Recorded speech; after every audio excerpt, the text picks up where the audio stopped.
কিছু কিছু স্টাফ আর আমরা তিনজন কাছে জিম্মি করি আমাদের সাথে আমাদের ভবিষ্যৎ সব শেষ। আপনারা আমাদের সাথে থাকেন, বললো ঠিক আছে বেতন দিয়ে দেবো। তারপরে 6টা যখন বাজলো তখন ওরা তো বাহির থাকি মনে হয় প্ল্যান করছে স্যার আমাদের বেতনটা দিবে না বিধায় ওরা বাহির থেকে প্ল্যান করছে আমাদের মারধর করবে। যাই হোক যেসব স্টাফ পালায়া বের হয়েছে ওরা আত্মবিশ্বাসের লোক কিছু এটা আমাদের মেয়েরা কিছু দাঁড়াইছিল ওরা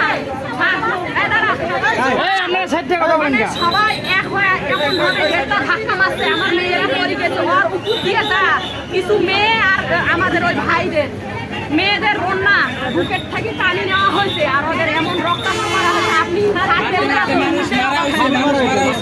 আর যে আমার ভাইটা আইসিইউতে ভর্তি করে এমন ভাবে মারানো হয়েছে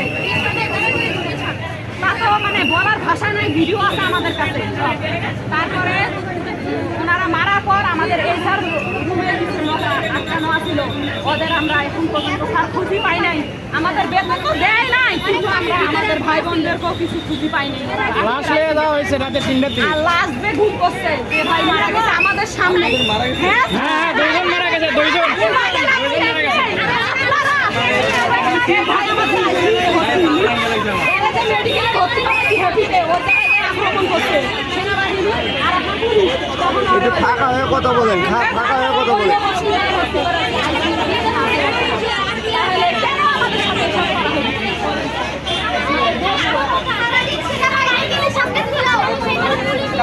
হ্যাঁ 6টা 6:30 কি মারা গেছে আর্মিরা মারছে গুলি করছে আর্মিরা বাইরেই মেরে ফেলেছে।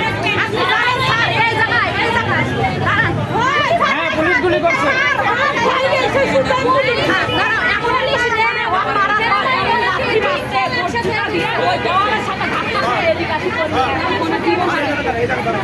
জীবন হারার পর আমরা তো ভয়ে পালাইছি এখন পর্যন্ত পাইনি স্যার এখন পর্যন্ত বেতন করে স্যার সবার দাবি একটা লাশ লয়ে গেছে সেই লাশটা দিয়ে আমার ব্যবস্থা করা লাগবে।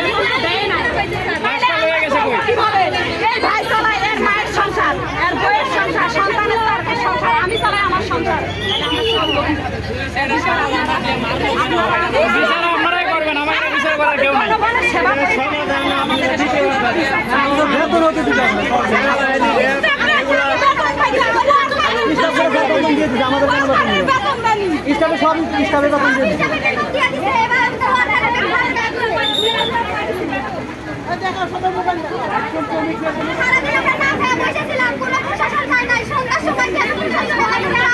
এই বেতনের মেসেজ আসলে কারো কাছে মেসেজটা দেখাও।